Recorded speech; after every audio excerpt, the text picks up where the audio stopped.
It is November 29th, 2022. This is the Wrestling Inc. podcast, NXT 2.0. I'm Glenn Rubenstein, joined by Alfred Konuwa, NYC Dima Diva Issa tonight to talk about the build towards Deadline coming up in just over a week. We are in the post-Survivor Series War Games Afterglow. There is so much to talk about. Good to see you both. Issa, what a weekend, what a moment you had. Yeah, in that awesome. press conference with Triple H calling an audible, instructing Alfred's father give you one of the last questions. The last question. I was The like, last acknowledge question. me as the main event of the press conference, please. So nice. Such a It's nice great. moment. Except for I don't even know how I was able to put together a sentence without vomiting because I'm like, did he just call everybody out because of me? yeah, I called out a bunch of dudes, is what he said, is that he wanted a lady to finally. I love it. I know, me too, but it was like an out-of-body experience because, you know, once they say, okay, last question in your brain, you think, okay, because I had the question perfectly constructed in my head, how I was going to say it and everything. But once they said, okay, last question, you sit back and you go, okay, I didn't get to ask a question, but you know what? I got to be here and that was cool, you know? Mhm. And then next thing you know, Triple H is calling out his own team and I'm like, I think he's talking about me. And I have somebody handed me a mic and I'm like, oh, Jesus Christ. But I think I was able to put together the question quite nicely. And I'm pretty sure he gave me a little bit of an exclusive in regards to Puerto Rico. That was my favorite thing. I think him giving me the opportunity to speak as a woman, I love that. But what he said about Puerto Rico is really what made my heart feel warm. I think that they have something big coming for Puerto Rico soon if I am to go based on what he said to me. So it was awesome. It was great. Yeah, and that was the scoop. Don't downplay it, Issa. They gave you a great scoop in terms of Puerto Rico. Queen Zelina was tweeting about it. It sounds like they're doing something big. And, you know, they let a bunch of guys ask those questions, but you were the one who actually got what I thought was a very legitimate story coming out of that press conference. So very well done. Thank you. Yeah, absolutely awesome. Before we dive into NXT 2.0, Alfred, what else is going on in the news? And Alfred, please tell your dad. By the way. Please tell your dad. I thought his fit was great. Tell him it wasn't my intention. I know your dad was not the person picking who asked the questions. He just ended up taking the heat by default, and I apologize to your dad. Between you and me, he said no hard feelings. He was, you know, he's very happy. He considers you a member of our family. We had a conversation about his fit after everything went off the air, so I figured he wasn't mad at me, but just to double check. Okay, good. That's very nice of you. But we do have some news items, not many, but pretty interesting news notes, if you ask me. One of them being FTR's contract details. It's looking like FTR's contract will be up in April of 2023. I know a lot of people are looking toward 2024 as the big deadline. Who knows what kind of contract details are accurate these days? We just had a big controversy with Meltzer and Regal, but it looks like FTR's contract is looking to be expired in April of 2023. Of course, with the Vince McMahon era, you'd think they would never go back, especially based on how ugly things ended there. But Papa H is in charge. They were a fixture in NXT, and anything's on the table. Issa, would you rather see FTR in WWE or AEW? WWE. I'm sorry. I know that FTR, I think they're so talented. And when I see them in the ring, I get it. But I just haven't been very impressed with what they've done as far as their reigns in AEW. I think they're living the dream and putting on some incredible matches. But when I look at them in WWE, they held every title, the NXT titles. They had the, you know, I just felt like they felt more legitimate. Where here, they just feel like, just not to use those terms, but a good hand, right? You know they're gonna put on a good match, but they don't put them in the match, okay? And that's not the position that they should be in. So I personally wouldn't mind seeing them go back to WWE. Wow, I mean, I think that the challenge is with all the belts and all the amazing matches they've had and opportunities they've been given.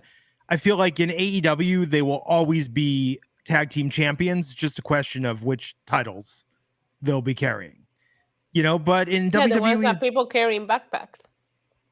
WWE, I don't think they're going to get that same opportunity. I think there's a much higher ceiling for them, or a much lower ceiling for them in WWE. I actually agree with Glenn. I would say in WWE, FTR's peak was they were one of the best teams in NXT. They were a very hot team in NXT. Got to the main roster. NXT was their run in WWE. Yeah. No, you're both right about that. They were it in NXT. Yeah, you can count that as their WWE run because it just wasn't the same on the main roster despite their talent. In AEW, their ceiling was they were the hottest act in the company, I would say. You didn't enjoy them shaving each other's backs? Like that didn't do it for you? No, it was a top 5 storyline for me, but not the best storyline I've ever seen. You know what's sad? That if you think about it, the story behind the storyline was the Usos and FTR, which if you take all the silliness away from it, should have been a crazy good feud, but they made it into a joke. And that's the thing. Nobody ever questioned FTR's talent. It's just as the revival in WWE, they fell out of favor politically with the wrong people, and they were just treated as a joke. And it could have gotten much worse if you saw those mock-ups of what the outfits were going to be like. But I just think in AEW, as great as they've been, and they got really hot in AEW, they won all those belts. I thought that, regardless of tag team or anything, they were one of the hottest acts in the company. But they have kind of hit a wall right now in AEW. And I feel like it's been like a maze that they figured out. And they took one wrong turn where they could have and probably should have faced the Young Bucks and won those titles. And ever since that decision was made to not have that match go down, FTR has cooled off tremendously. And really the Acclaimed has taken their spot as the hotter tag team. And I can't see them winning those AEW tag team titles anytime soon. And that might be something to pay attention to in terms of whether they've hit a wall leading into April. April's not that far away.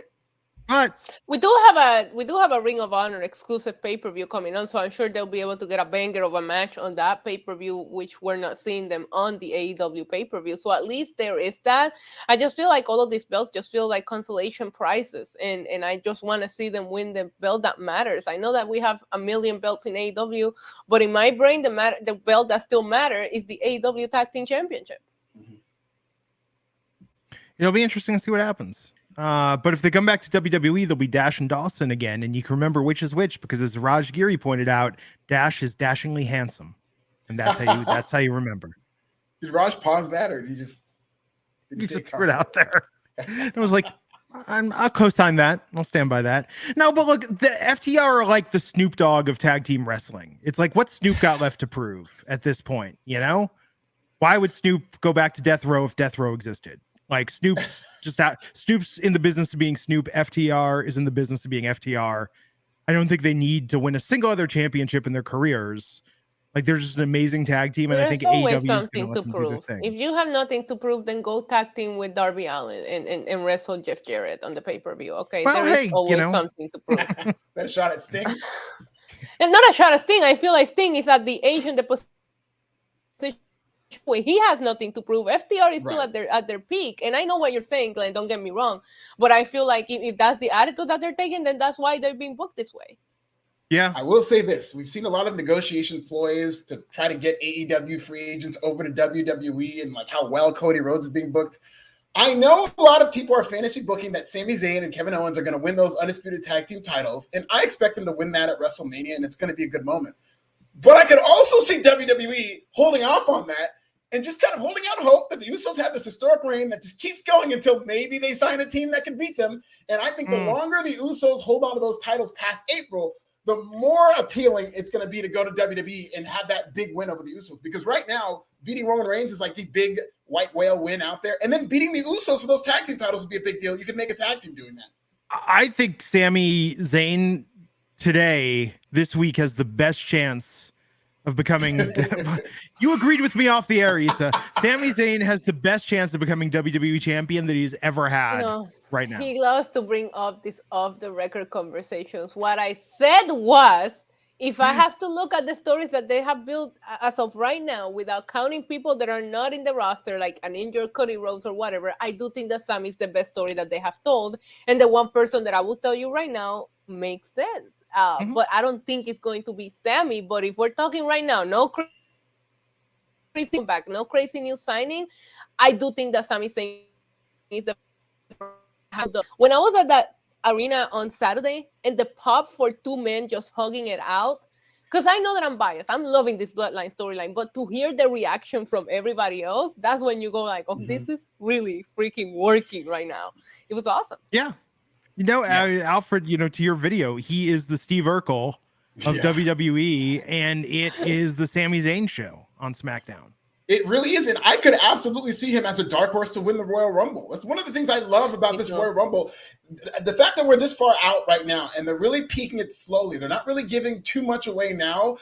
The whole card is open. You can see a bunch of surprise returns. Is The Rock going to come in there? Is Austin going to be there? Is Cody or Sasha going to be there? And then also, could Sammy win it? And I do think he could win the Royal Rumble if that's the way that they want to go, to where it's Sammy versus Roman on one of those nights. Or maybe he cashes in at Montreal at Elimination Chamber, which has been done. 2008, John Cena cashed in his Royal Rumble win at Elimination Chamber. I have a lot of Triple H and how he's going to book, and this has nothing to do in the fact that we're BFF now or anything, okay? But back at the 2017 Royal Rumble, so many stories were written with eliminations. Like, remember, Goldberg eliminated Brock, and that ended up in the WrestleMania feud. Roman eliminating Undertaker, that was the WrestleMania feud. So even somebody that doesn't win it, if you book the eliminations the correct way, you can book a WrestleMania feud just out of a simple somebody eliminating somebody in the Rumble. So it doesn't even require a win. It just requires a very smartly booked Royal Rumble. Yes. Yeah. And I've got very high hopes for both Royal Rumbles. I really do think that the ceiling is that they're both. I can't wait for Roman to beat up The Rock. Like, I'm gonna celebrate. I'm gonna be streaking on the streets of LA. Like, I'm saying it right now. It's gonna be great. Hey. Mia Lee, $4.99 super chat says, why the hell is Nikita or Tiffany Stratton not in the Iron Man match or the Iron Survivor match? I'm pissed. WTF, half the people in the match Mandy beat already. Make it make sense. NXT smacking my head. I could see Tiffany Stratton being the wild card, coming back next week and getting added to that match and potentially winning that match. It's gonna be out of a fire. Didn't they announce them already? No, there could be one. There's one wild card spot next week. Yeah, in each match. Oh. Tiffany's, They announced the men's. They announced the men's. It was like Von Wagner, Axiom, and somebody else. I think they have a wild card spot as well next week. Got to do a qualifier. Both matches have a wild card opening, and I don't think they mentioned who's going to compete in these wild card matches. But I was going to try to see who it was. I know Joe Gacy. It's Mello, JD, Grayson, and Joe Gacy. Yeah, I'm happy. The only person missing is Tony D'Angelo, and we have a great match. We don't need no wild card match. Yeah. What else? We'll talk more tonight about what in the heck is going on with Nikita Lyons and her booking, but what else do we have in the news? Well, our final story, we were talking about potential surprise returns at Royal Rumble. One of them could be Charlotte Flair, who has been actively teasing a potential WWE return on the gram. She took to her stories, posted a bunch of wrestling-related clips, posted her wearing her boots, and I don't think it's going to be too long until we see Charlotte Flair again. Are you excited about this, Glenn? I think it'll be good. I don't think she needs to be in the championship picture. I would really like to see more high-profile feuds and storylines on the main roster that don't involve titles. For the women, in particular. Agreed. I could see her versus Belair, but you know, it's going to be nice to see her back. I could also see Rhea Ripley. Rhea Ripley is somebody who I think Rhea's going to win everything from January all the way to Mania. Rhea needs to win everything. When that woman was doing pull-ups in that cage, I was like, give her the world. Let her beat Roman. Let her beat Roman. I don't even care. I have said this before. I think Rhea Ripley could beat up almost everyone on the roster, men or women, in a street fight.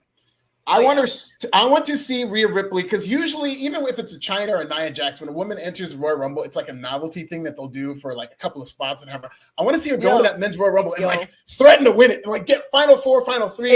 You know, I want to see her back. Shit. Then you can have somebody like a woman come out, run out, and like get her out, and that way you can set up a feud for her, but still let her get a couple of eliminations on the men's Rumble.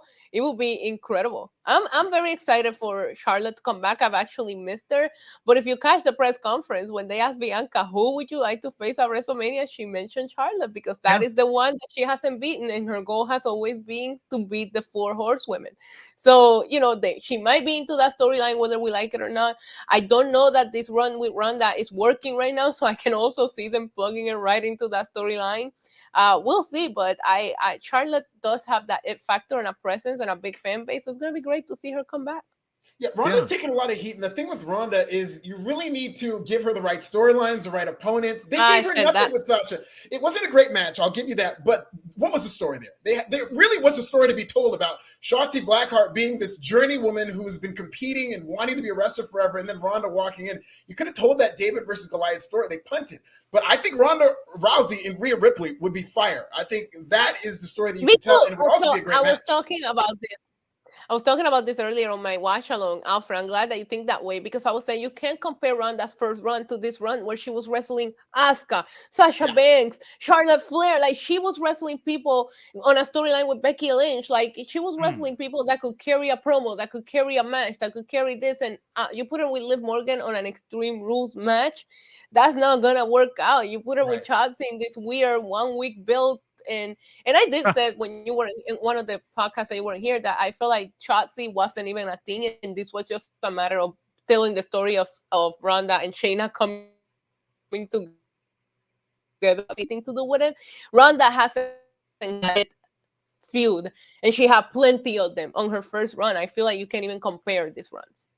Yeah. Do you think that Ronda is falling into that trap that any wrestler gets when they have too much creative control over their own booking, where she's able to bring in a specific producer, where she's able to say, okay, I want to work with Shayna, I want to say these lines, I want to do this storyline? Like, and AEW is littered with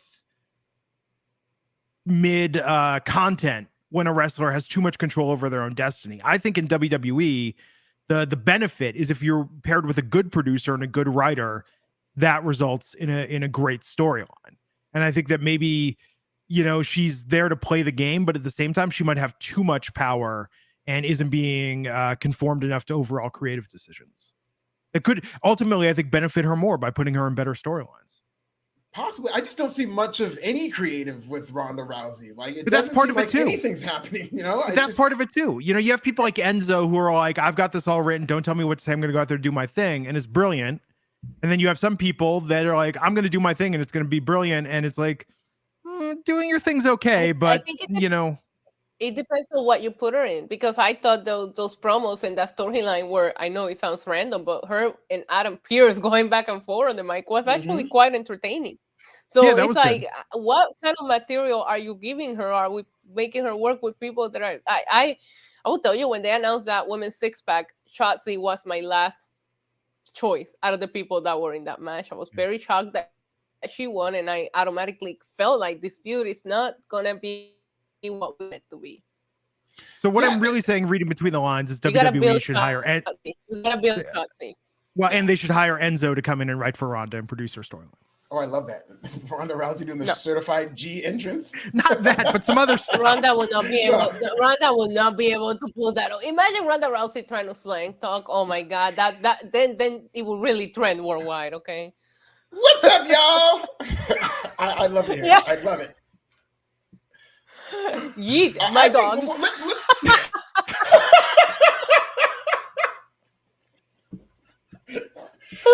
And let's not forget about that great match she had against Raquel Rodriguez. I mean, she's had some good moments. And to your point, the Adam Pearce thing was great. The problem with that Liv Morgan feud is Liv Morgan was the third most important person in her own feud.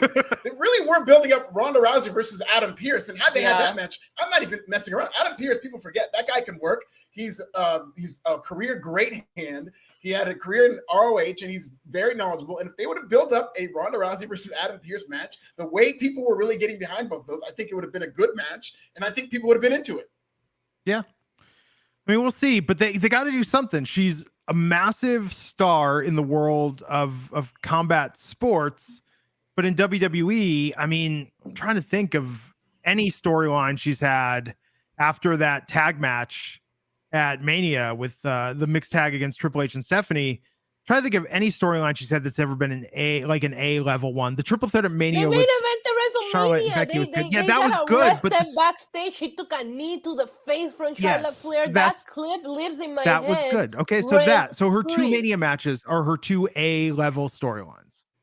And I will say, I saw her storyline with Sasha going into the Royal Rumble 2019, and they put on a banger of a match. I really like that.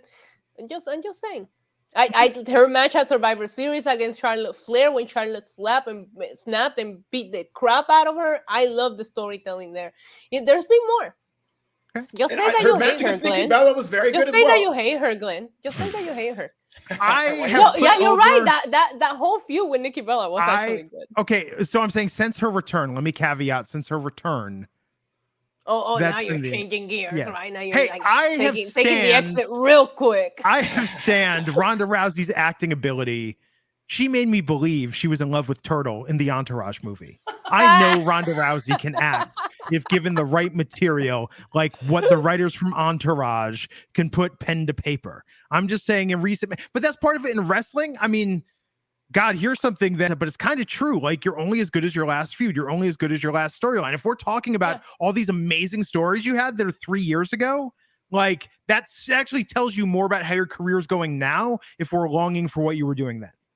Well, with Ronda, I feel like on the beginning, she won the Rumble. That's okay. People didn't like it, but that's what you expect from Ronda Rousey. I knew we were in a different path with this run as soon as they had her lose at Mania to Charlotte Flair with some weird shenanigans, because it's like everybody expected it to happen.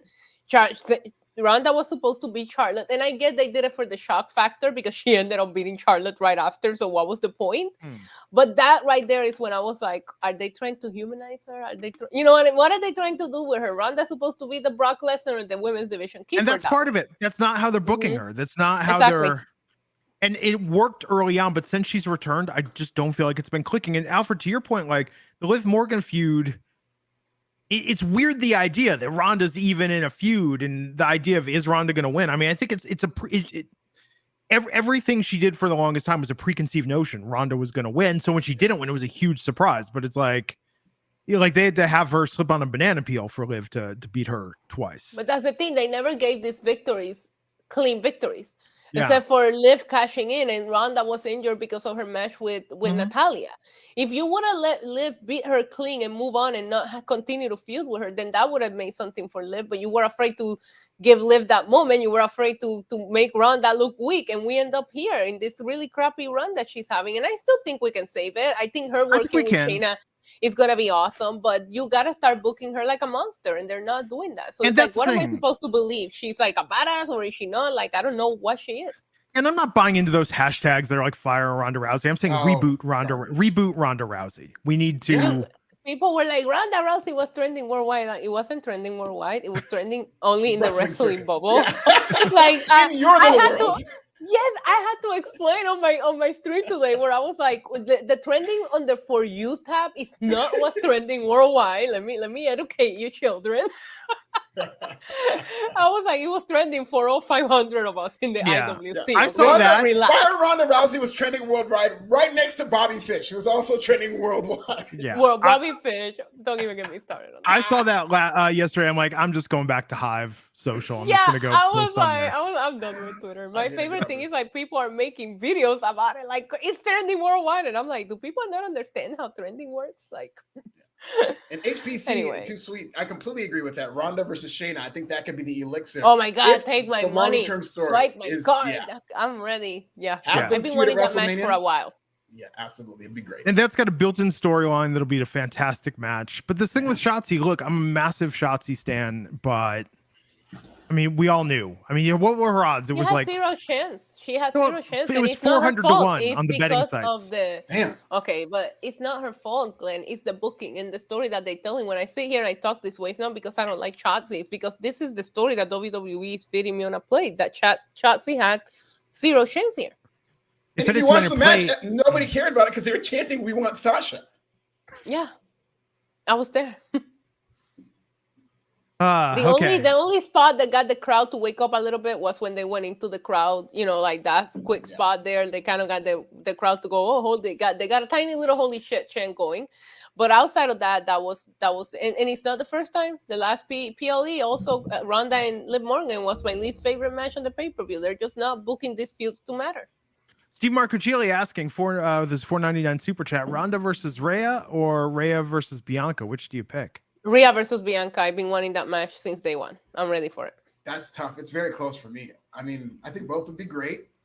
I don't know how much longer we're going to have Ronda. So Ronda versus Ripley. We're going to get Rhea versus Bianca. Why are you trying to kill Ronda like that, bro? You know Rhea would just abuse her. Come on. See, that's what I like about it, is that Rhea's the only person on the roster you would believe could destroy. They can do a Brock Lesnar Goldberg thing where she beats Ronda in like 10 seconds.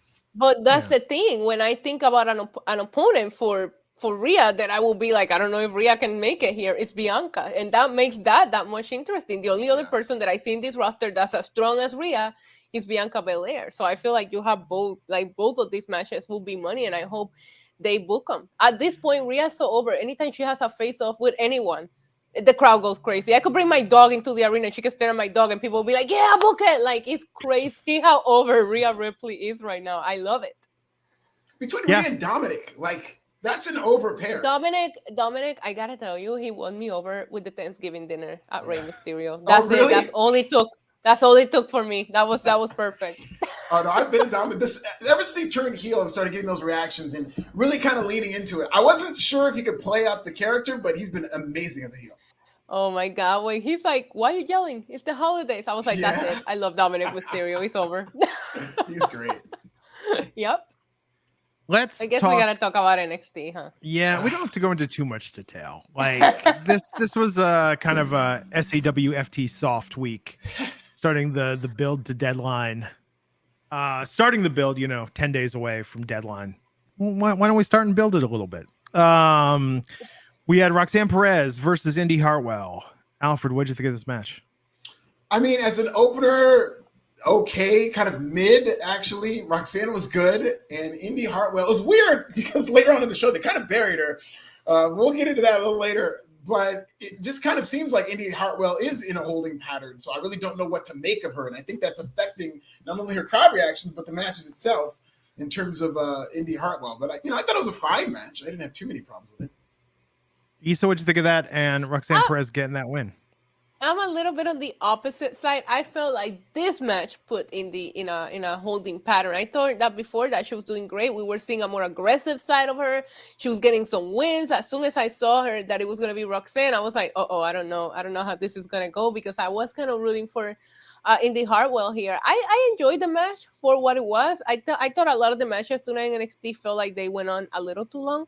But I'm a fan of Roxanne wrestling in NXT just to hear Booker T just mark out because he trained her. Like, it's so biased, it's ridiculous. It's worse than me with Roman Reigns, honestly. Like a proud papa. It's like Randy. Randy from South Park during that South Park episode. Yes. No, it was nice to see. But yeah, Roxanne got the win tonight. We had a Chase U segment backstage. Duke Hudson apologized for messing up last week in the tag team championship match. And I've forgotten all about it until they brought it up. I know. Well, what about Dijak versus Dante Chen tonight, Issa? What'd you think of this and Dijak getting that win? My dude Dante Chen finally making it on TV. Proud of that appearance. I was here for it. I think he's gonna be a future huge star in WWE. But yeah, speaking of matches that went on too long, I thought they were gonna let Dijak just come out here and squash him. This went on for too long. Yeah. But I mean, want to see Dijak back, but too long of a match. I wanted it to be a squash match. It's weird because Dominic Dijakovic, when he was in Triple H's NXT, was allowed to work the way he did in PWG, flying all over the place, having those matches with Keith Lee, and he comes back in Triple H's WWE, and it's almost like Vince McMahon is booked. This is how I would imagine he would get booked on the main roster under Vince McMahon. Like, you're a big guy, you have to work like a big man, and he was just working like a giant. Where this is like one of the more agile big men you'll ever see. The things that he could do in that ring, a lot of guys his size cannot do. Yet he was just pounding on the guy, and he was working like he was Braun Strowman, essentially, like a slower Braun Strowman, and he didn't do much to really excite me. So it's weird how they're booking this Dijak character. And he talked about hard justice after, which I think I found a copy of that in the woods once. Because tonight was an example of hard justice. We're not talking about the TNA pay-per-view, I'm guessing. Hard justice. So, I mean, I don't think he's going to be in NXT for very long. I was going to say this could be a guy I could see them taking the strap off Braun, but I think he's going to be main roster bound sooner rather than later. Maybe. Yeah, I could see it. I mean, he feels like a main roster guy under Vince's WWE. We had the panel tonight. Shawn Michaels, X-Pac, Road Dogg, Alundra Blaze, Molly Holly discussing the Iron Survivor challengers for the men's and the women's. That was interesting. I actually love this segment. I wasn't mad at it. I like hearing the names that they were mentioned actually made sense. I was like, are they going to start mentioning some random names that nobody cares about? But they were bringing up people that made sense. Why? And then they go and pick people that are completely different. But that's okay. Yeah, where was the hype for scripts? Why wasn't anyone saying we need scripts in the Iron Survivor? EC, you want to talk about your scripts encounter over the weekend? I I was sitting right by Scripps at What? Survivor Series. Yes. What? Oh my Yeah. God! Did you get starstruck? Scripps is a friend of mine, so it was weird because I'm like, have you been watching the shows? Because if so, I'm so sorry. I hope it's still buddies, you know. Scripps But wasn't on tonight, and it was just like, yeah, oh, good Lord. That's how bad that went last week, that they just didn't even book Scripps tonight. I heard, making my way around the worldwide trends of Twitter, that Scripps was based on the stalker of the Performance Center character. Yeah. I should reach out to my friend Scripps and ask if this is true or not because it's killing me. I need to Such a find out. shitty idea. The streets told me that too. And how dark is that? Like, because this is not just something this is like a pretty scary story. Yeah, but don't forget that this is the company that had Joe Gacy cut a promo where a president was assassinated and mentioned that he was at that site when like cutting a promo against the NXT champion. It's too soon. Have you ever Yes. stopped to think about how boring, not boring, I'm sorry, let me rephrase, but how bad of a city is Dallas that that's their main touristic attraction? Like, oh, come to Dallas, we'll take you to see where the president got assassinated. I'm like, really? That's the best you got? I mean, the Cowboys don't win any Super Bowls anymore, so they have to have something. They've got that rotating restaurant downtown that's quite nice. I ate there once. Hank's Yeah, Looking I Around hate Cafe? Yeah, and they have the lollipop. I call it the lollipop, that giant building that you can go up there and just pretty much stare at nothing, but you pay $30 to go up there. Yeah, that one. My first Waffle House experience was in Dallas. Fire. I You like went to Dallas to go to Waffle House? No. To go to Waffle House, I just went to my first Waffle House while I was in Dallas because it was the only thing open, and I thought the waffles were Guys, incredible. I have never been to Waffle House. Yeah, Oh, you gotta go. There are I'm no proud of that. Roscoe's. Not as good as Roscoe's. They don't touch I've Roscoe's. never been to a but they're- Roscoe's. Okay, you should be proud. Matter of fact,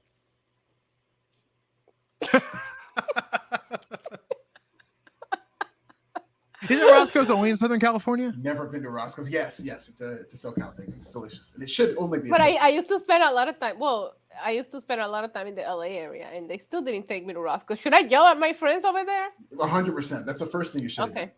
Yeah, I mean, there's some stuff that you have to They do. took me to In-N-Out. Well, but In and Okay, Out's that's everywhere now. Like, go to like Yeah. Fat Burger. All the Fat They Burgers. took me to franchise Dodger now. Stadium. They took me to see the Angels. So they took me to Knott's, the amusement park place. So, I mean, they try to show me a good time, I guess. Oh, they were avoiding Roscoe's. That sounds like avoiding Roscoe's. All right, Alfred, I'm gonna arrive at WrestleMania a day earlier, and you're gonna have your responsibility to Let's do take me it. to Roscoe's. You know, there's no excuse because there's a Roscoe's in Orange County too. It's not the Inglewood one is the famous Alfred. one. Roscoe's. I am not going to Applebee's with you, okay? Strictly Roscoe's. Okay, All I think of, there's a 1980s movie with Tim Robbins and John Cusack called Tape Heads, and they make like a commercial for Roscoe's Chicken and Waffles in the movie. I gotta check that out. Yeah, Tape Heads is an underrated film. Very good, like It was. VHS. We had a store in Orange County, just responding to Cisco. I was a regional manager for Verizon Wireless, and I had 6 stores that I ran there. So I spent 2 weeks in LA and 2 weeks in New York. I would go back and forth between the 2 territories. And one of my stores was in Orange County. So that's why you hear like Dodgers, Angels, Knott's County, was because we were in that area anyways. Now, as a regional manager, did they give you unlimited anytime minutes, or were you still like living in the same? It was recently, Glenn. So we had, it wasn't like back in the day where you had to wait until 10 p.m. to call people because that's when it was free. Remember when the phone plans were like free after 10 p.m.? So crazy. So crazy the world that we live. I mean, remember long distance used to cost money. I'm still getting us pagers. Like I think I know that you guys. Oh, Alfred wasn't here for that, but Alfred, I'm getting all 3 of us pagers for Christmas. Oh, let's do it. Yeah, I don't know the codes, he's hyped. I know. He's hyped. Glenn was like, I don't know. We'll figure it out. Yeah, listen to the but Tribe we're Called gonna Quest get song. pagers. They break down the pager They code. do. I gotta do that. I can't wait to send you guys your pagers for Christmas. It's gonna be a blast. Kelvin R. Alexander, $5 saying my birthday was ruined. Well, first off, happy Aw. birthday. Happy The saying birthday, is, Calvin. birthday ruined with how Nikita was booked tonight. What is going on with Nikita? Zoe Stark attacked her. She was in the main event. She ate the pin. We'll talk about that. But is there some injury that we don't know about? Is she getting a title opportunity? I mean, in my mind, the fact that she wasn't one of the first picks for that Iron Survivor match They didn't even is mention her. ridiculous. Yeah. I think that's suspicious. I think she is getting a title shot. I think it's going to kind of be like the Kevin Owens thing, to where he loses and then he's going to have to run through everybody, but he's going to lose to Roman Reigns. Whereas I think Nikita Lyons is eventually going to run through Toxic Attraction and win. And by the way, Calvin, I didn't think there was a way I could like you more. Same birthday as my mom, so happy birthday, Mrs. Saxton. Well, there you go. Happy birthday to your mom. Absolutely. Did Dylan saying she was injured, but backstage, I liked how they showed somebody getting medically cleared backstage. She was like, "Does that hurt?" No, I feel fine. Okay, you're medically cleared to wrestle. I know. It looks fine. Let her do it. Yeah. If she was fine, why didn't she just get up and keep going from the attack right then and there? Yeah. Well, because sometimes what? You just gotta process. No, haven't you ever had that before where like it's like when you jam your toe on something or you bump your knee? And I never show weakness, okay? Poker face. When occasionally I will have a momentary injury, I will swear up a storm, and then 5 minutes later I'm fine. I fractured 2 ribs and I got up and I kept drinking. Wow. Jesus. I'm dead ass. The next morning I couldn't move. And all of my friends told me that when I fell, I landed on this like metal bucket and I felt the hook in my ribs. And I was like, oh, I think I just fractured a rib or 2. Let me see if I can get up. And then I got up and I was like, okay, let's keep going. Yeah. Terminator. I'm tough. I'm tough. Well, Grayson Waller beat Duke Hudson My tonight. favorite thing in NXT. Grayson Waller? Wow. Yes. Wow. Yeah, What'd you like Grayson about Waller better than Nikita Lyons. Whoa. Is he better than the GOAT? Be careful here. No. He's not a Tony D'Angelo status. No, never. But Grayson Waller has really, really grown on me. I don't know if it's the Grayson Waller effect, the show, because I watch it on Instagram. I don't know what it is, but I find him so entertaining. I'm a big fan, and I love seeing him get the win here tonight. Well, is he as entertaining as Big Body Javi and the segment with Mackenzie Mitchell? No. I mean, yes, he is. Listen, this Big Body Javi thing, let me tell you this. Like, I like where they're going with this. I like the idea of this. And I think this could have had potential if Big Body Javi can get up to the level of Mackenzie. They could be a fun pair, or if they get somebody else. But this week, even last week, seems like he's just running through everybody else's gimmicks and seeing what sticks to the wall. He stole Chris Jericho's gimmick. He did the cologne thing, stealing Model Rick Martel's gimmick. He had the pillows, stealing Wendy Chu's gimmick. He had the BBC gimmick. That's my gimmick. And people were chanting for it. But I don't know what he's going for here. And all I think to myself is that Mackenzie is the star of these segments. Big Body Cologne, the BBC. I have so many jokes here, but I'm just not even going to say them. No. You gotta go. You gotta go now. Let them choppers ring. Come on, Glenn. Make my night, please. We need these BBC bars, Glenn. We're gonna hold up this podcast till you give it to us. The fact that he got that through. I mean, Malik and Idris did as well. Just someone like HBK or somebody in creative has to just feel like they're really getting one over on standards and practices. Maybe they just like some BBC. Issa, would you like some BBC for Christmas? Not in this case. You ever watching a segment that makes you really question whether you want to continue doing this podcast or not because you don't want to keep watching? Well, I gotta tell you something. Big Body Javi does that for me, and if I didn't like you guys as much as I did, I was like, I don't know if I can continue to watch it. You do not want the Big Body cologne for Christmas. Not the Big Body cologne, right? Just make sure that you're spelling out what kind of BBC we're talking about here. The Big Body cologne, no.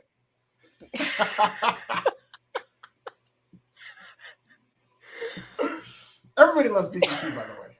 I can attest. Of course. Everybody's moms too. From what I heard. Moms are huge fans of BBC. Especially the mothers. Oh yeah. And the aunties? Oh, don't even get me started on the aunties. This might be the segment, guys. It's been nice doing this with you, but this might be the one. The aunties is what they.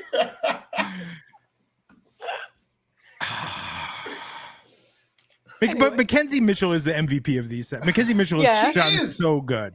All I can think about, it's like, God bless Big Body Javi, because I think he's got potential down the road. But if they had somebody who's just a little more charismatic and good in that role, they could play off each other like nobody's business. And the thing with Mackenzie, I watch these segments, and all I can think of, I'm not even thinking about Javi. I'm just like, why is she a backstage reporter? She needs to be somebody's manager. She needs to be an on-air character. She should not be holding a microphone asking questions. Well, I mean, it's how Summer Rae started out. Summer Rae was originally backstage commentary in NXT, and then she started wrestling. So who knows? Yeah, but I also am a big fan, and maybe it's because I do interviews here and there myself, of allowing the interviewers to have some kind of personality and bring something into it. Because a lot of times when you're interviewing these wrestlers, they want to be on character. So why not treat them that way and react that way? They expect a lot of the interviewers to just be okay with the ridiculous things that are being said, where Mackenzie here is just like kind of like challenging him on it, and I'm a fan of that as well. Yes, the big body pillow, the bat, and the big body cologne. I didn't appreciate the Aaron Judge reference here. Yeah, and his middle name is James. It's not. It's not Adam. Yeah, I know. Not gonna get away with that. This was a dumb segment, but they're trying. But Mackenzie's great though. Mackenzie's great. Oh, maybe I'll add to my mom's Amazon wish list some BBC to. Oh, she'll love it. Moms love it.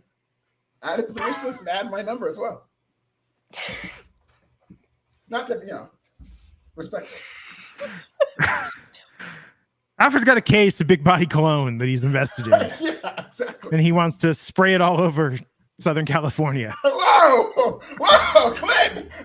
Big body cologne. The big body cologne. Every Rocco's around Alfred smells like Alfred's BBC.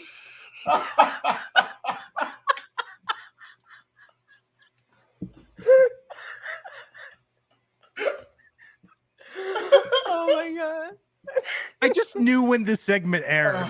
I just knew. I was like, this is going to derail the podcast tonight, isn't it? Couldn't wait. When I heard BBC, I didn't concentrate on anything for the next 15 minutes. Yeah. Same. I've been doing this too long with you guys because I just knew I was like, we're not going to be able to skip past this one. Alfred, you missed Glenn's strip club reference last week. Oh, really? Yeah. For the first time, neither you or me were the inappropriate ones here. It was Alfred talking about people slipping 20s into his G-string. Somebody gave a super chat and said, this is for Glenn. And I said, don't think that this is like the strip club and you're going to keep, a 20 in your teeth and come over and put it in my G-string. Like, goes to the podcast and we all get paid. It was a huge moment. You and I are usually the ones with the inappropriate jokes. So for Glenn to just, I'm very jealous. We had a quite a lively visit from Uncle Howdy talking about Thanksgiving Friday. Oh, it was a solid show Friday. Uncle Howdy now, Uncle Howdy's my top subscriber now. Is he really?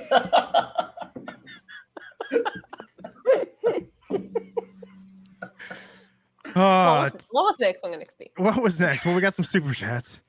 Calvin Alexander saying Big Body's gimmick is weekly gimmick infringement, which is actually a solid gimmick. Yep. Solid. Yeah. And Calvin also saying that the same doctor that cleared Nikita's the one that cleared Paige. Hey, bro. Oh. Damn. Calvin wilding on his birthday. It's his birthday. He can say whatever he wants. Let's go. Kiana James versus Fallon Henley. And again, I was just still deeply affected by Big Body Javi's segment. So just giggling. But Kiana James versus Fallon Henley. Kiana James getting the win. I don't know what it is about these two girls because they are on NXT TV every week and I still don't know who they are, what their gimmick is, nor do I feel invested in anything that they're doing. Yeah, and the commentary really got derailed during this match. That's really all I could focus on, is that Booker T was going on about this farm and Vic Joseph was trying to get over the fact that she closed down her bar and Booker T was just like, I don't care about no bar. He was just kind of steamrolling the entire storyline. Or Vic Joseph was trying his best to kind of put over, no, she took the bar. There's an emotion behind this, and Booker T was having none of it. I forgot about that. I didn't even realize that's why they were fighting. Yeah. Do you think, I was thinking of this Big Body Javi segment. They knew this was NXT Creative and Javi's gift to the wrestling podcast covering NXT, because they were like, they're going to be able to riff on this. Every podcast covering NXT is going to get at least 10 quality minutes out of this segment. Thank you. Thank you, Javi. Thank you for that. Thank you for the content. We got some laughs. Thank you. We got some laughs. Hopefully, we don't lose our jobs. Maybe that was the plan. Maybe they're trying to get us kicked out. Yeah. Oh, what about the promo for Lyra Valkyra tonight? Good production value on this. I think I might have been in the bathroom during Good this. production value. Yeah, it was like kind of a Wonder Woman sort of. I'm coming from the like. I bought those wings with the feathers from a Spirit Halloween. But the way they had the sweeping overhead like shots of like You the can do that forest. with all you Yeah, gotta do is call your buddy that has a drone, Glenn. Oh, I'm looking at her wings. Yeah, these are. This very- was very low kind of a wings. different NXT promo. I thought this was kind of cool. I think it's more of the same of introducing super random characters and gimmicks, and everybody has to have a weird gimmick now. Okay. It is odd they're still introducing people like this deep into NXT, and some of them I feel like they haven't even paid off yet. Like, where's Charlie Dempsey? Yeah. And what's up with NXT Europe? That relaunches in January, right? Yeah, that's what we were told. That'll probably help. Oh, it's Dana Brooks' birthday today as well. Wow, Happy birthday to her. 29th. Lots of birthdays today. Still one of the most impressive entrances in all professional It wrestling. was my I've mom's had. birthday yesterday. Oh, happy Oh, birthday to wow. your Our mom. mothers are a day apart. Yeah. Alfred can send her a case of Javi's cologne. I'd love to. What?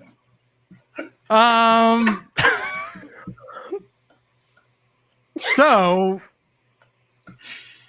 Javier Bernal, Big Body Javi took on Axiom, and Axiom won. After all this hype that Javi had tonight, lost to Axiom. You knew that was happening. Yeah, definitely. Axiom looked good in there. It's just that I'm just not into. I feel like they should have waited longer before he got this match because I felt like they were building it up and then they just kind of Right. paid it off. People didn't really seem that into it, and I don't think Javi has gotten the chance to. I mean, they've given him a chance to get over, but he definitely has not really gotten over too much. But if he Agreed. settles on one of these gimmicks, maybe he will. Yeah, we'll see what happens. Good match, and it's good to see Axiom back. Yeah, Axiom's cool.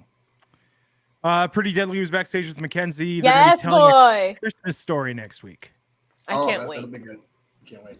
You know what? I want to see their fit for Christmas. I want to see their Christmas yeah. theme outfit. It's Are we gonna gonna be. get a It's Mr. gonna be Mrs. wild. Claus thing going? Are they gonna be sitting on each other's laps? Like, this would be fun. It's gonna be wild. But the fit tonight was incredible. Both of them were in different shades of pink. One of them had that metallic style shiny pink, while the other one was doing the lace pink. I was a fan of both. I will rock both of those shirts. Calvin agrees So with it's Seth me. Rollins. Oh, that's nice. Set fit. I wanted it. You Hey, like Calvin. that fit? Yes, I will wear it. Calvin agrees Oh, with the sure. super chat. Lyra Valkyra. It rhymes. It's going to be special. She's incredibly talented. I thought it was a cool promo. She is good. I'm sure she is. Yeah. Because I think she's from. Did they get her from NXT UK? Correct. Mm-hmm. Yeah, she's good. It just depends on what they do with her in NXT. It's a stacked women's division in NXT. The problem is, we were talking about this before the show. It's like with Mandy holding the title for so long, it's just been really tough for people to rise beyond a certain level.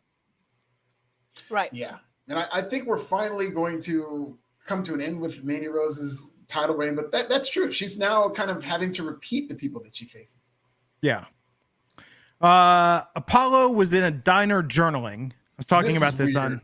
I was talking about this on my Hive social. I was like, he should absolutely do promos where he's like, "What did I learn today?" You know, and just like doing reflective journaling. But Braun Breaker shows up looking like he's in like the Pain and Gain TV series. And Braun Breaker like wants to have a conversation with him.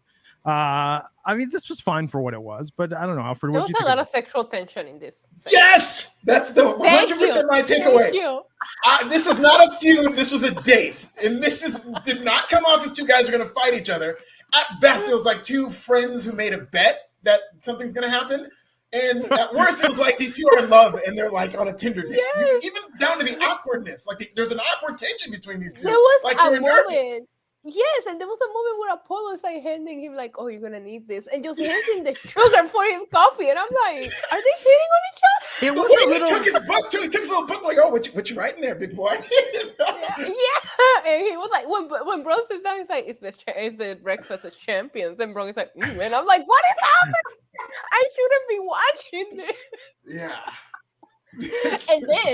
and then because I do this. Braun Breaker is talking to Apollo and he's fiddling with the sugar packet. That's a flirting technique because he doesn't have hair long enough to twirl. You fiddle with the sugar package. It was flirting. 1000%, man. Oh my God.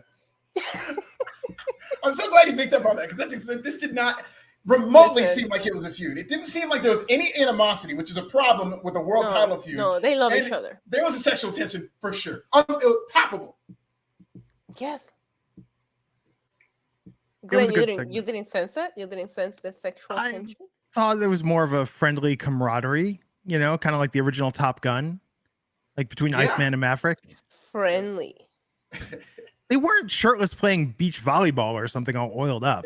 Not yet. You don't need to. You don't need to. That's the beauty of it. This is that kind of sexual tension that you really have to be paying attention to sense it, to feel it.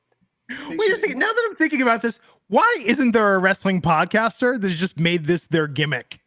And that's how you review every feud. He said it's sexual tension. That would be a phenomenal wrestling YouTube channel. Yeah. This might get me started on doing it because I feel like I was watching something I shouldn't have been watching, and I'm like, good for them.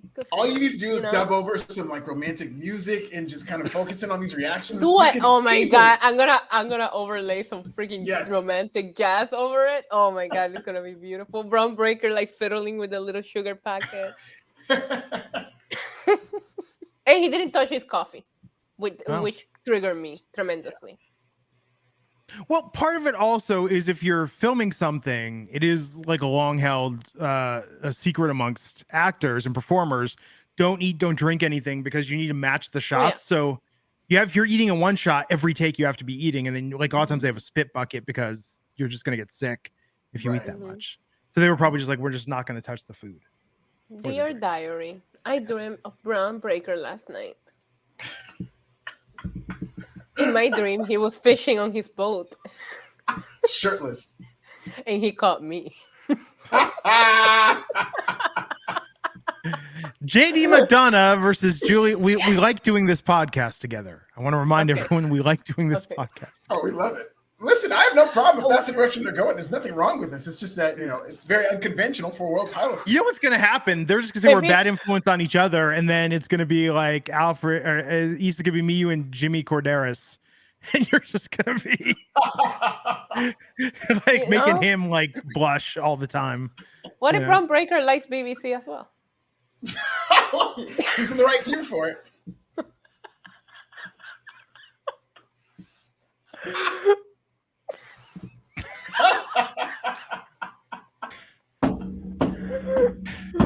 Oh my God.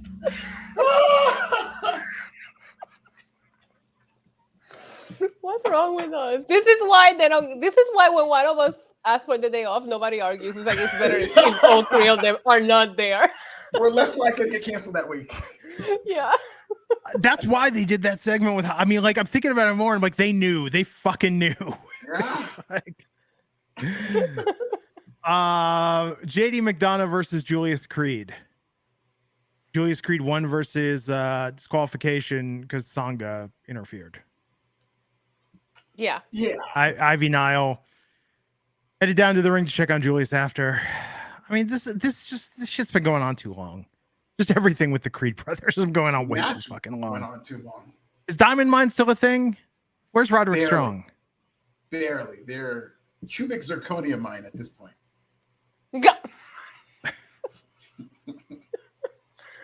Oh, I just made my night. Cubic zirconia. Yeah, that match happened. It lasted too long. It was weird because it did go on so long and they took out a lot. And then, at the very end of this marathon match, they go, "No, we want you at 100%." It's like, then you should have come out 10 minutes ago. Yep. I actually did think that JD earlier in the night when this match was set up, I actually did think that JD was trying to help out Ivy Nile, giving them some helpful information on how to help, how to hurt people in the ring, like talking about all the pressure that you had to put on it and all that. And the Creed brothers were so angry at him, and I'm like, you should probably be listening to what he's saying. It's actually very useful information. Yeah. We got a video package for Alba Fire and Isla Dawn. I'm so over Alba Fire. Yeah, but I like Isla Dawn a lot, though. I do. I like her, but I'm very over Alba Fire. Yeah. She's really into that character. I will say she plays the hell out of that character. Isla Dawn. What about Stax and Tony D with Dijak in the parking lot? Yeah, it seems like we're going to have a weird alliance here, right? Like, it feels like they're all going to come together for the greater purpose of, what was the purpose? Taking the title off of Wesley, I think is what they're trying to go after. The North American title is what was brought up here. So, yeah. Do we need I'm assuming, I don't know, but is Tony D still injured? Because they brought him up in the conversation between the legends, but then they don't put him in the match. He even said he's going to wrestle next week. He said, like, before this gets out to the sheets or the sites or whatever. Oh, yeah. Way to scoop us, Tony D. You know, you could give me a follow and a DM. I'm gonna go write the article anyways. And then we had Malik Blade versus Von Wagner. Von Wagner destroyed the sweater that Malik Blade's father gave him. Very scary spot in this where Malik landed right on the top of his head, and somehow, man, it was very similar to the Madcap Moss. I mean, not like exactly like that, but it was kind of the same thing where he landed right on top of his head, then popped right back up and kept going. Seemed like he had been knocked silly, but very scary. Yeah, but it wasn't a necessary match. I don't need to see Von Wagner every week. The Von Wagner Sans continues. I would rather say scripts. Yeah, man. You know that I'm thinking about it. It does seem like they're pulling back stuff quickly. I mean, we haven't seen Quincy as much. I feel like there's been a couple debuts recently that they just sort of quickly were like, okay, we're gonna maybe have a think before we move forward with more here. Yeah, I mean, it is a lot of people who are green who have not have any wrestling experience, so maybe they're like mini tryouts to where they're just getting their feet wet and then pulling it back. But that's why they need to be on the road. I mean, I think Quincy is an absolute star. With Scripps is amazing in the ring. That mask, though, is a non-starter for... I said it before, so I said this Friday. I was like, that is the most juggalo-looking shit I have seen not involving ICP in professional wrestling. Yeah, no, it looked... Well, we were talking about last week. I said it just looked like if you watch a TV show and they have wrestlers on, but they don't know anything about wrestlers. They don't have actual WWE wrestlers or anything. It's like an impression of a wrestler. That's what that outfit looked like. Right. I don't get it because he can wrestle. He's really good. But yeah, I think they need to rethink this. Trevor Snook saying they need to have a vignette of Tony D secretly meeting with dirty cops. That would be awesome. Let's do it. Okay, so Manny's saying Quincy's out dealing with some personal stuff. But yeah, I'm sure with Scripps we'll find out more soon. But just get rid of the mask. Like, I think the gimmick was gonna. I want to know what the note said. That actually has been driving me crazy. The note said something in the back, and they never addressed it. I don't think they know, and I don't think they plan to. There's been a couple of continuity things that we're not getting paid off with Scripps / Reggie. Yeah. Right down to Scripps, really not even. They're using an entirely different guy as the person's body. Yeah. Your cameras couldn't catch me. Maybe he was on tonight, but he's so fast, you know, they couldn't. Your cameras couldn't catch me. Yeah. Okay, so they announced the men's Iron Survivor: Carmelo Hayes, JD McDonough, Grayson Waller, and Joe Gacy. The fifth man to be determined in a wild card match next week. And then Zoe Stark, Cora Jade, Roxanne Perez, and Kiana James on the women's side, wild card next week as well. Main event tonight: Toxic Attraction versus Katana Chance, Kaden Carter, and Nikita Lyons. And this match started off really good. There were some rough spots towards the end. Toxic Attraction ganged up on Nikita. Nikita ended up eating the pin, and Zoe Stark was staring her down and smiling after. But Issa, you first. What'd you think of this main event? It was weird. The booking of it was weird. The ending of it is weird. Pinning Nikita, I find it questionable. I don't know. I just had questions. The whole doing the why did they do the Zoe Stark's attack just for her to completely no sell this injury to then eat a pin? Like, you don't find all of this super confusing and it makes zero sense? Yeah, I thought that when they did the injury angle earlier, that might have been a way to write her off if she was legit hurt. But then when she came back and wrestled, I had a feeling they were going to beat her because the whole story was that she was on one leg, so it looked like they were going to protect her. And I mean, I don't agree with them beating Nikita ever, but if this is a way that they're going to start a storyline with her chasing the title, which I think that's where it's going to go, I guess I'm fine with it. This isn't the story that they should have told. No, I agree. So we'll see. I think she could easily, as you said earlier, like run through Toxic Attraction one by one. Maybe there won't be a championship match at Deadline. Maybe they'll save it. Maybe they'll hotshot it. Remember, Rhea Ripley won the NXT Women's Championship on the final show of the year on weekly TV. So I don't know. One of the few shows that beat AEW was Rhea Ripley. Yeah, that was a really good night. That was a really good night. So we'll see. See what happens.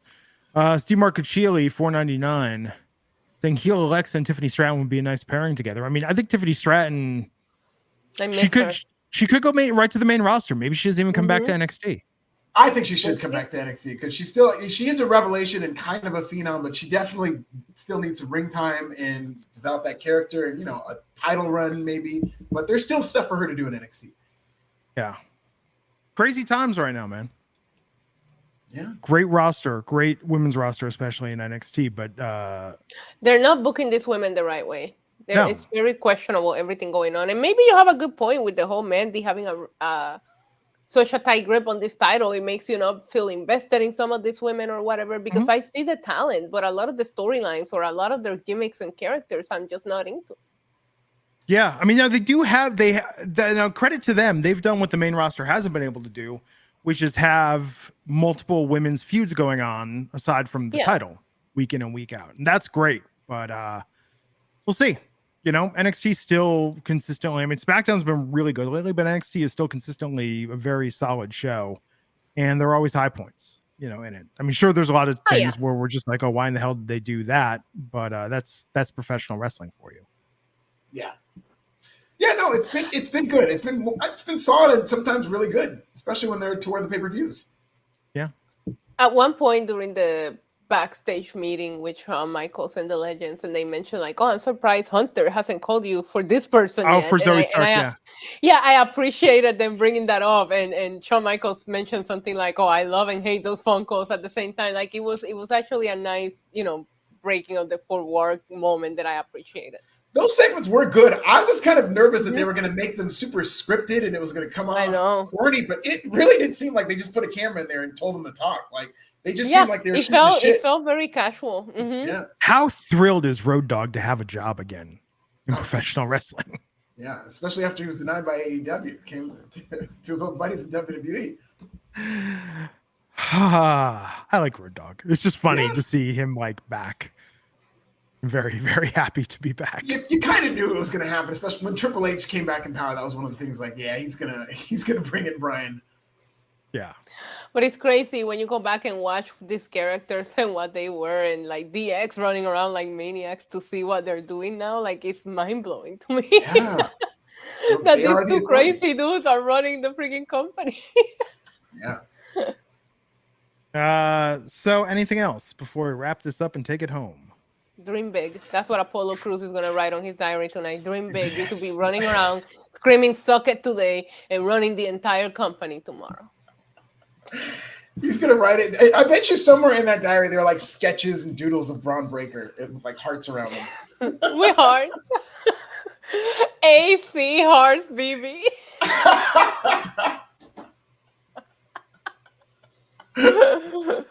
Oh, man.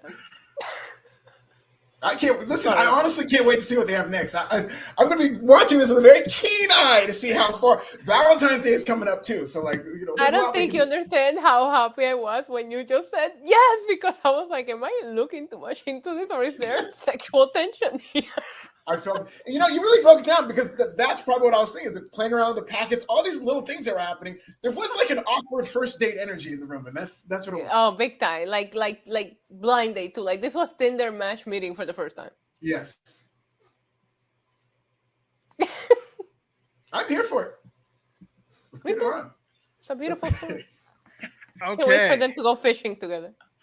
Well, tomorrow night. Do you remember the season finale of the Larry Sanders Show? Was it the season finale or was it the second to last episode with Phil the writer and when he's going to get the lawsuit and they ended up, Oh yeah. With Phil and Brian.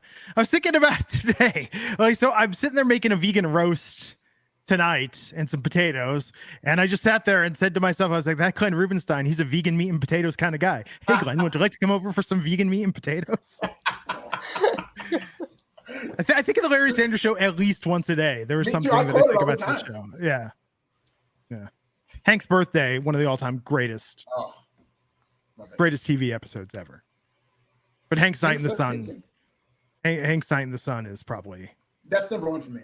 That's the best episode of the show. Hank's sex tape is top 5 too. Yeah, that's right. That was Hank's birthday. This was the tape was Hank's sex tape called Hank's Birthday.